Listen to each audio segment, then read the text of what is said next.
Every club. Every day. The Global Sports Podcast Network.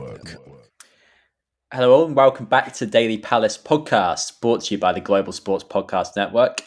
I'm Joe Lodge. I've been chomping down vitamin D tablets like they're Pringles since the clocks went back. So if I start turning Sunny D orange mid-podcast, don't be alarmed.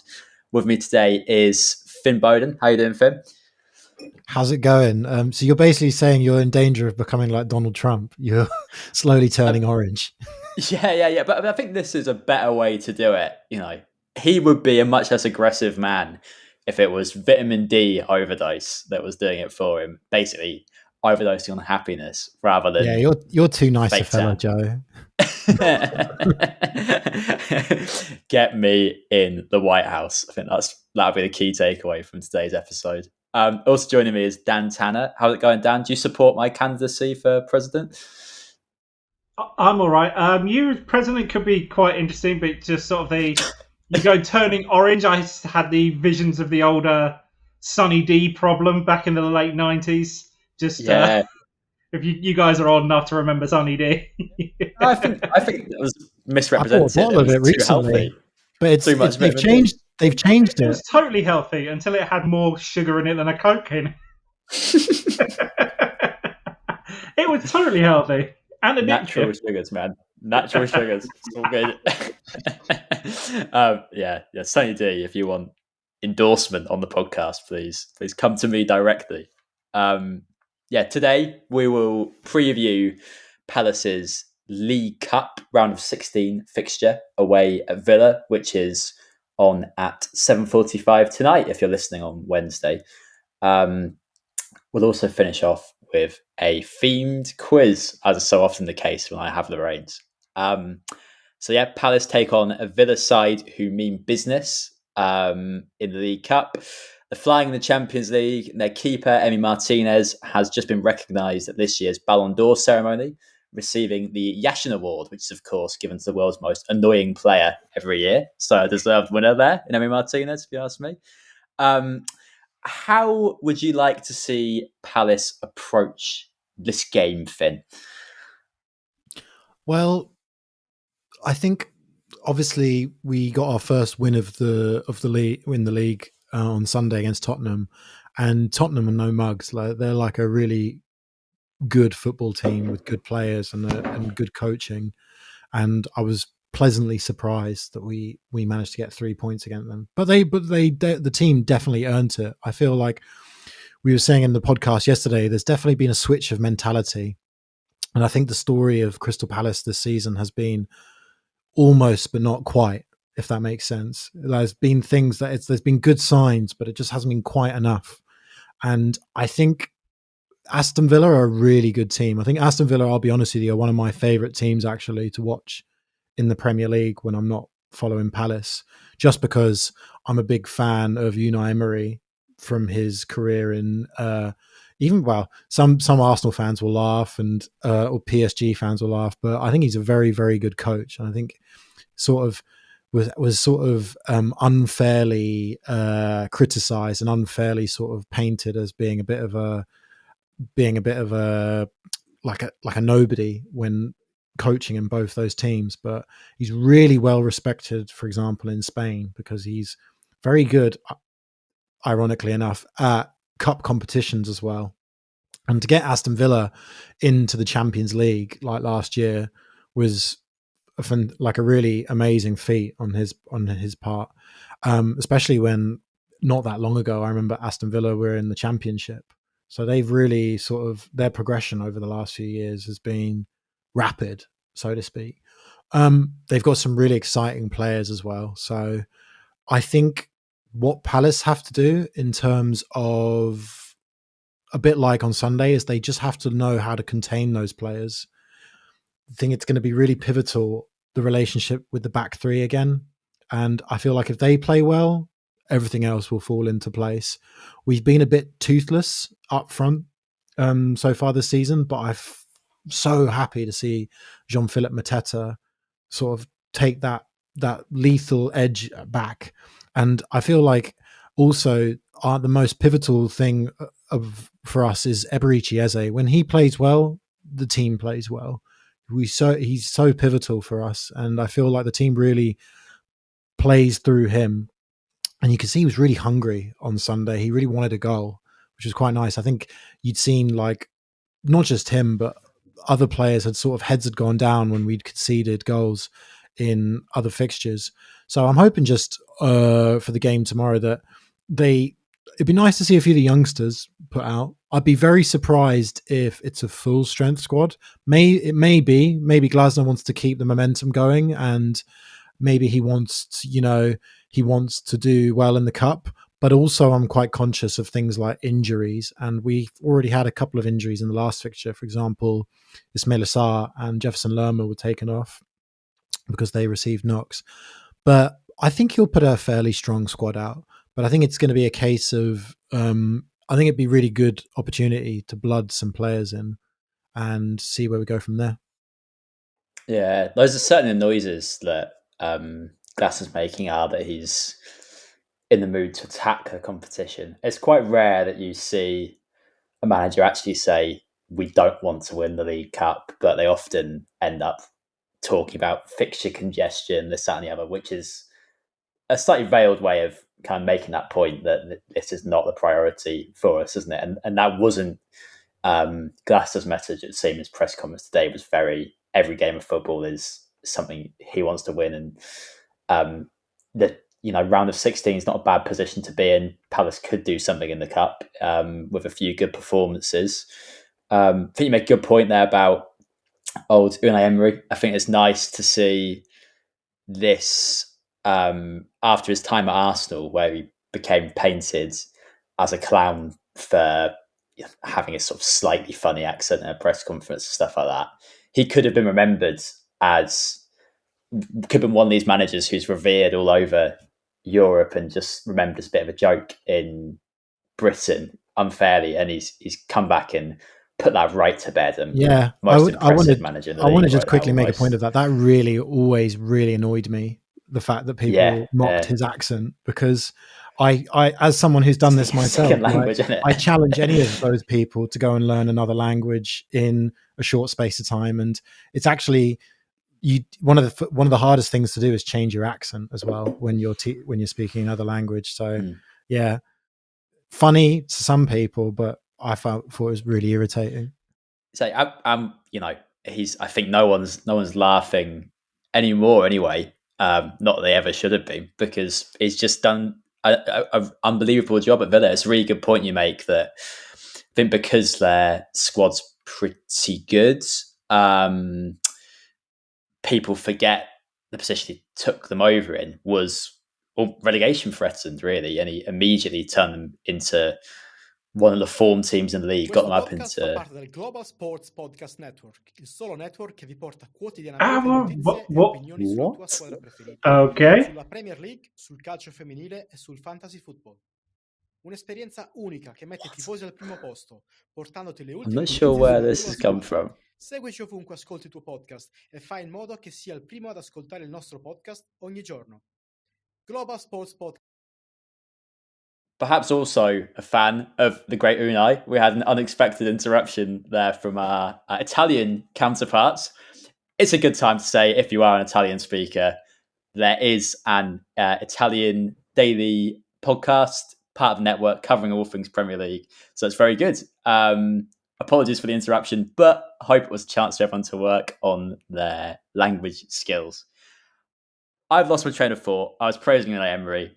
I think he doesn't need any more praise than he's been given by us and the whole footballing world in the last year or so. So I'll just throw over to you, Dan, to say, how good you feel this sort of Villa team are, and particularly, are there any standout players you think could be problematic for Palace in this fixture?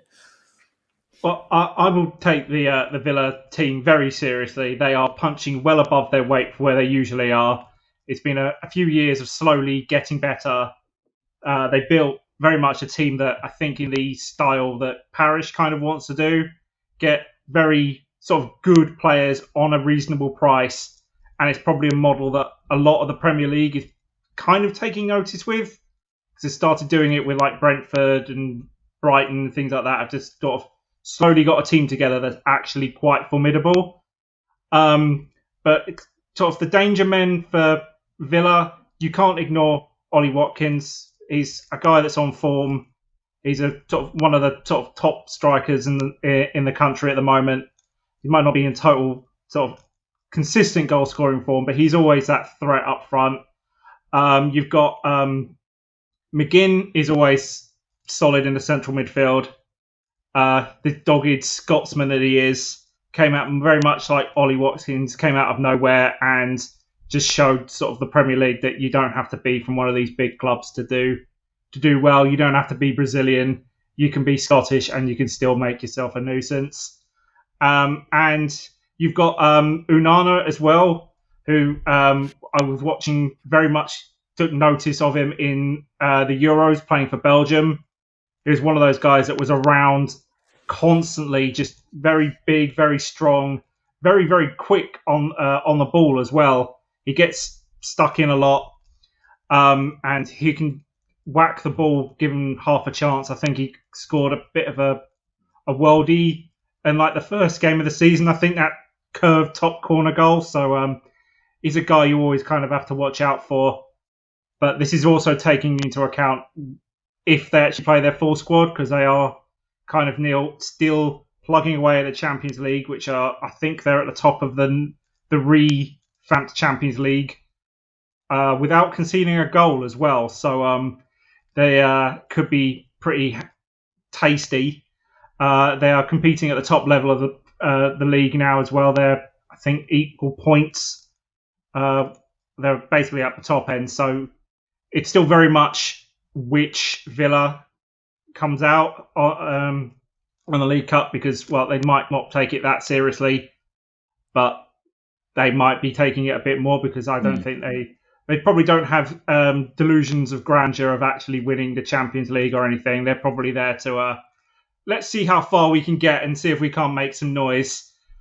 Well, Unai's a European Cup specialist. You never know. Yeah, he's done it with Sevilla several times, but I don't think I think they're under the realism of they could probably make some noise and get fairly far, but when sort of like the Real Madrids or the start coming along, they might start thinking a bit differently. Europa League is very much the League Cup of European competitions, isn't it? But I think it's an interesting one with Villa, because they could rotate quite a lot, and it could almost be bad news for Palace, I was thinking, because they've got, if they were to pick from players they didn't start in the last league game, I think that gives them all of Emi Buendia, John Duran, Leon Bailey, Philogene available as really talented players who are trying to make a point and all very productive. Particularly John Duran is just like scoring every time he's on the pitch at the moment. Unbelievable striker. Like I've got him in my fantasy team. So selfishly, like he seems to just. I mean, he's come on partly as mostly as a sub throughout this season, but whenever he has come on, he's scored, and he scored some like unbelievable goals. So I think, actually, speaking of the Champions League, he was sort of annoyed because he was subbed off. I think he's so used to being subbed on, he didn't realise that he can also be subbed off, and he had a bit of a tizzy. But I think that's in a way that's sort of good, because it shows you he's hungry and stuff and wants to do well. Just as long as he doesn't do it against us, that would be fantastic. But yeah, John Duran, big fan. As well as, I would say, Morgan Rogers. I think Morgan Rogers is the player that seems to be on everyone's lips, pundit wise. He's doing like absolute bits for them. And like, I think the surprise package for me is probably Ian Maatsen. Like, I think I'm really surprised, but again, this is quite typical of like Chelsea transfer policy. They had a really good player there and decided that he wasn't good enough for them, and off he's popped, and he was playing in a Champions League final with Dortmund, and now he's playing in another great Champions League team with Aston Villa. So he's probably the best thing ever that happened to him. Chelsea deciding that they didn't want him. He's why would you want him when you've got Malo Gusto and Mark Chelsea as quickly as possible. Yeah, bizarre old team. But before we make our heads explode trying to understand what goes on behind the scenes at Chelsea, let's take a quick pause and have a word from our sponsors. Here at the Global Sports Podcast Network, we spent a lot of time selecting our delivery platform. Zencastr came out the clear winner. With 4K video recording from your phone and AI editing that automatically removes all those ums and ahs, it's super easy to start a podcast that sounds great and is delivered efficiently. If you're ready to tell your story, check out a link in the show description to learn more about Zencastr. Did consider trying to drop that in Italian, but I thought I couldn't even think of the first word, so decided against it.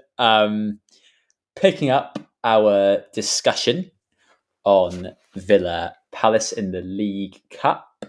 How do you think Palace could stand to trouble Villa, Finn? Who'll be the key kind of players, and what tactics might you like to see used?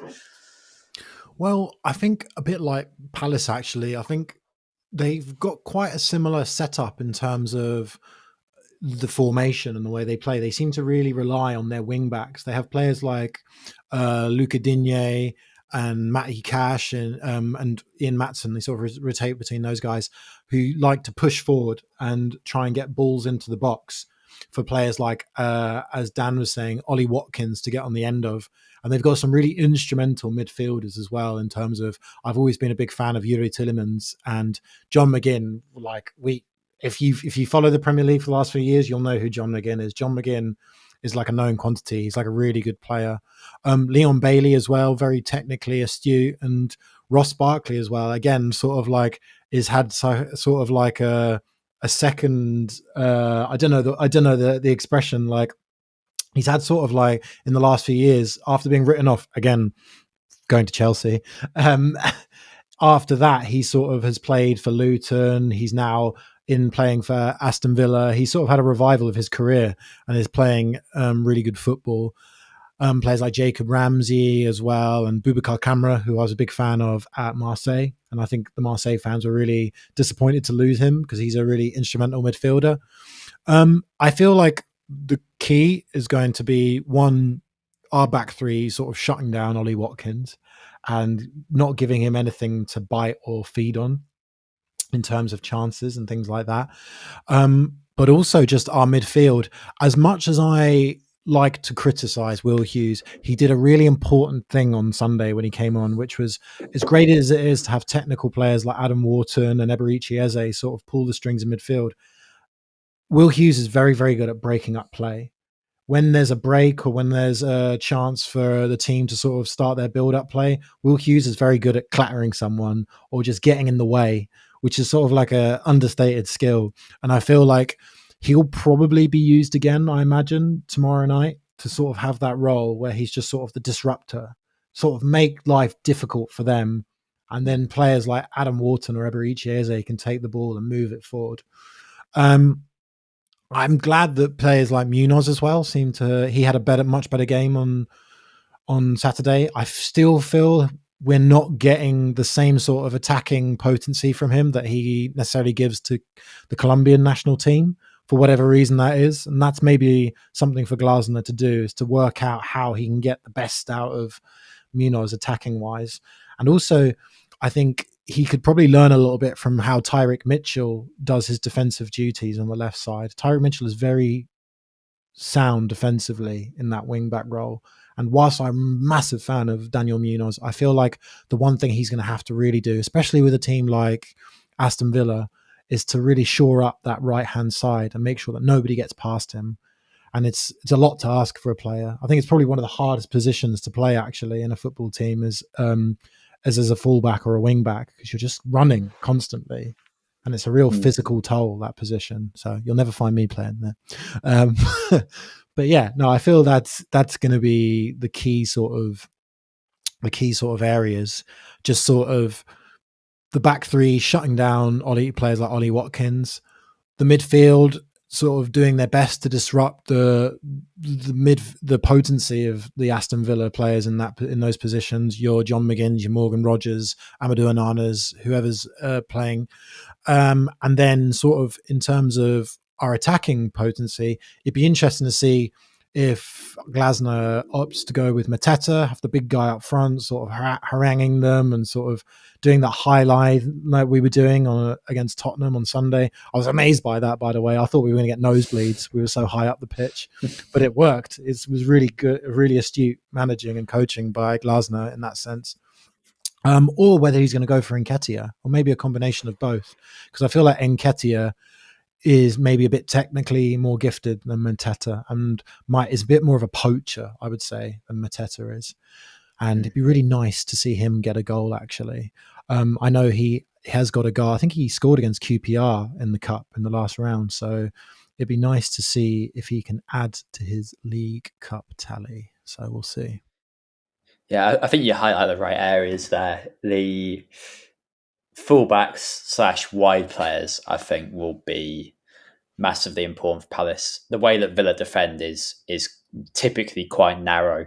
They've often got a concert or a centre back at fullback and maybe a centre mid out in one of the wide positions, and it means they naturally tend towards this quite compact shape. I think that's where the space will be, and if they can have good games, that could be Palace's route to joy. And as you say, they do have a very technically strong midfield, so having someone like Will Hughes to just stop them being able to build up too much rhythm and too much dominance with astute little snaps away at the ankles of them would be massively helpful for Palace. And Dan, I just want to ask, kind of, how much of a priority would you be making the League Cup if you're Oliver Glasner? Is it something you want to see Palace really go for, hammer and tong?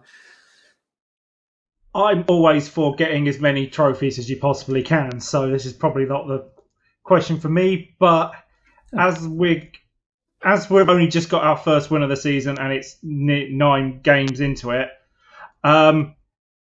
you could. I think I would prefer the league anyway. But if we can get at least one more round in, just to sort of show that we've got some tenacity and we can actually play multiple competitions at once, because we're going to have the FA Cup after Christmas as well. So it's kind of a toss-up. I always want to get a trophy. Trophies are nice. We don't usually get too many cup runs. I think we've only been to one final in my lifetime. And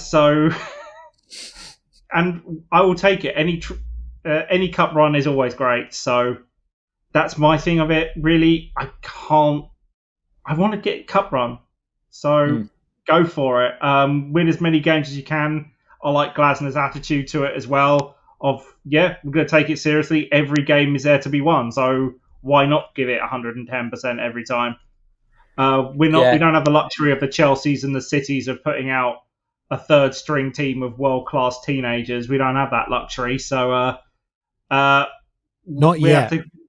Not yet. I'll definitely say not yet. But because if we do have them, who's going to pick them up? No, I think there's also an argument that it's not one or the other. That one of the most important things Palace can do right now is build momentum and build confidence, and doubling down on that victory over Spurs with not even necessarily a win, but just having gone for the game enough against Aston Villa to put in a good performance against one of the best teams in the league right now might be enough. It might be better going into the Wolves game than sort of putting out a slightly lame team, not really going for it, and losing some of that emotional energy that they've earned themselves with that Spurs win. But yeah, lastly, just to wrap up before we move in to my exciting quiz, what are both of your predictions for the game? Starting with you, Finn.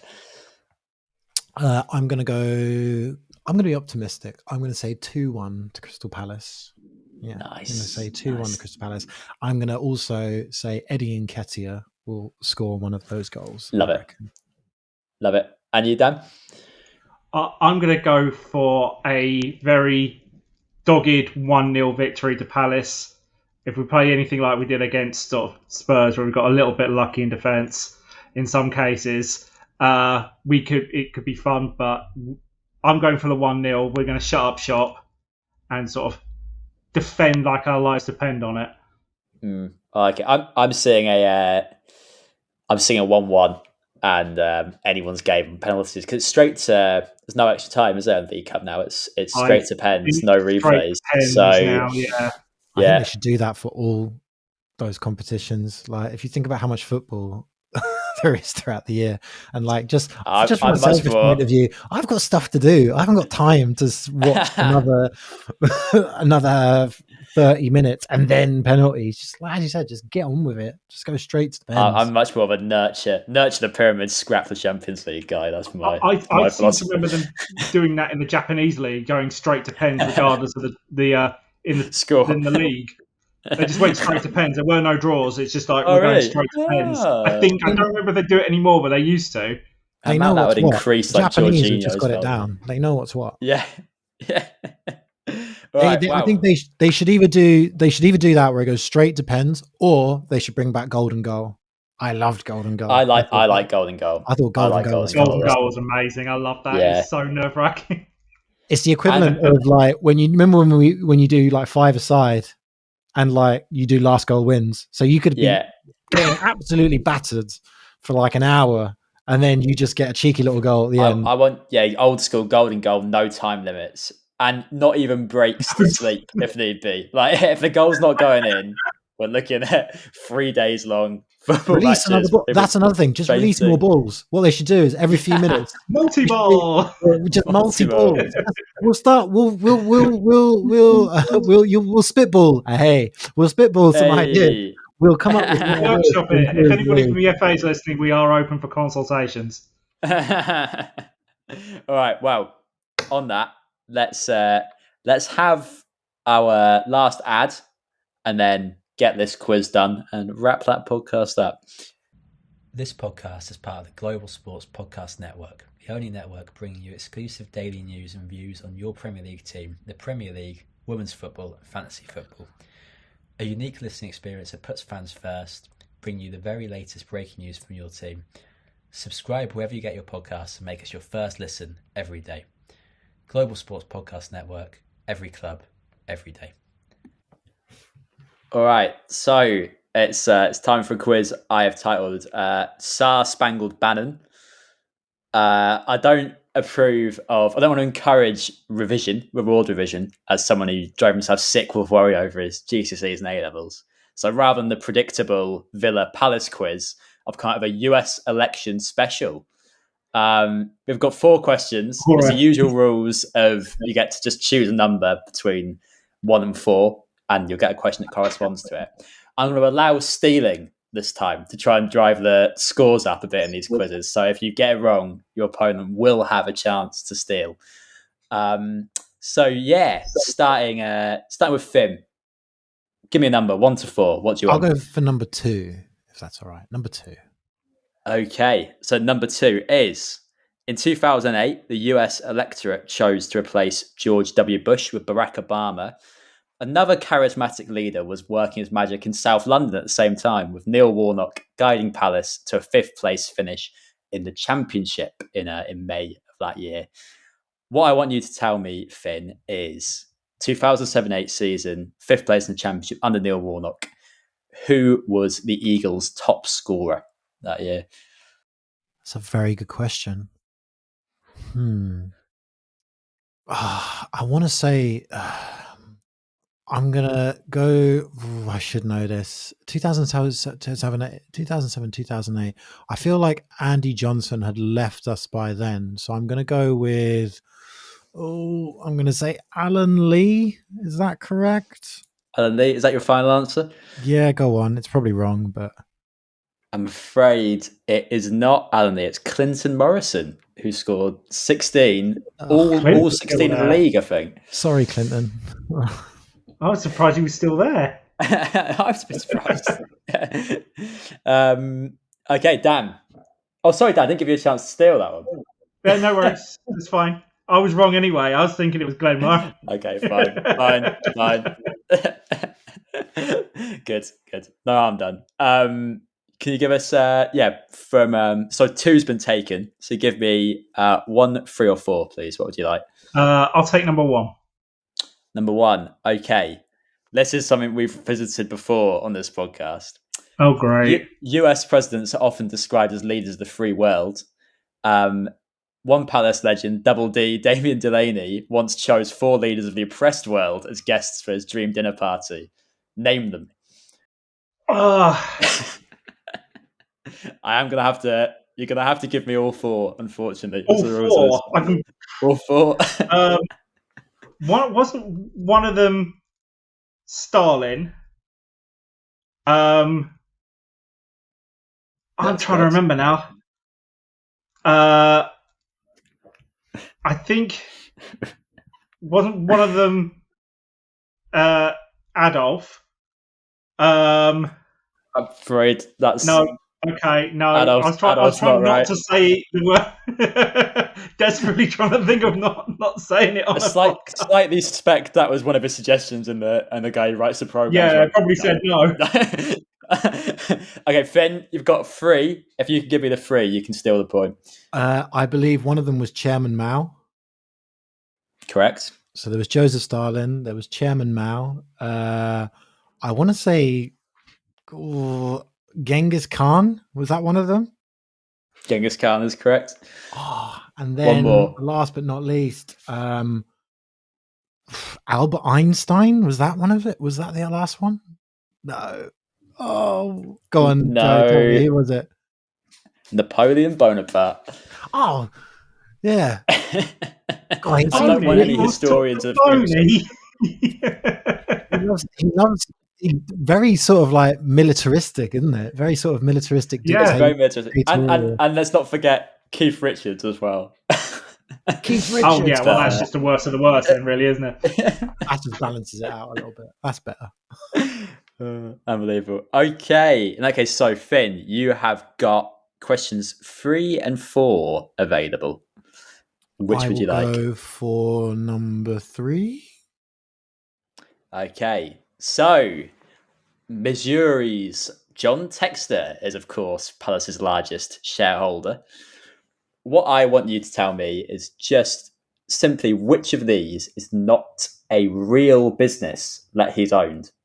So the options are A, Jester Digital, B, Baby Universe, C, Facebank, or D, Pancreas Incorporated. I want you to tell me which of them is not a real business. Can I get them one more time? Just because I'm also enjoying the names. But you've got A, Jester Digital, B, Baby Universe, C, Facebank, or D, Pancreas Incorporated. Which of them is not real? I definitely know Facebank is real because I've seen them on the hoardings. I'm pretty sure at Selhurst a few times. I'm going to go with Pancreas Limited. Is that the wrong one? Pancreas Incorporated is correct. That is the one that I made up on the hoof. I feel there's a naming convention. We can start that, Joe. We can start. Yeah. We can start Pancreas Incorporated instead. I don't know what we'll do, but we'll figure that out later. Can make a digital pancreas likeness. Okay, Dan, that leaves you with one question to tie it. I have no tie break, so you can take a draw if you get this one right. I've got to get it first. You've got to get it. So it's quite a simple one. You've got 5 options. I want you to tell me which of these former US men's national team coaches was formerly a Crystal Palace player before they became a manager. So is it A, Greg Berhalter, B, Bruce Arena, C, Bob Bradley, D, Jurgen Klinsmann, or E, Chase Tebow? It's Berhalter. I remembered it as soon as you were saying the great, first thing about Berhalter. but Halter is correct. Well, I thought it might be more tricky because he only played 20 games or something like that. So everyone might be one that slipped under the radar. But well done on avoiding Chase T-Bowl, which was a Gagan pressing managerial alter ego I made up on FIFA career mode one time. But yeah. With that, I think it's time to wrap the podcast up. So thank you to Finn for joining me. No, thank you, Joe. And thank you also to Dan. Always a pleasure. And yeah, we'll hope to see you tomorrow. There's no outro music this time because I think that was perhaps how the Italian ended up coming in earlier. So we'll just, if you want, Finn, do you want to perform it? I can give it a go. Like, come on.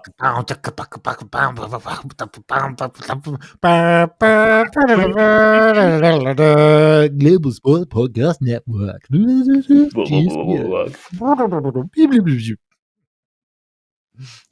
Fantastic. Give us 5 stars. See you tomorrow.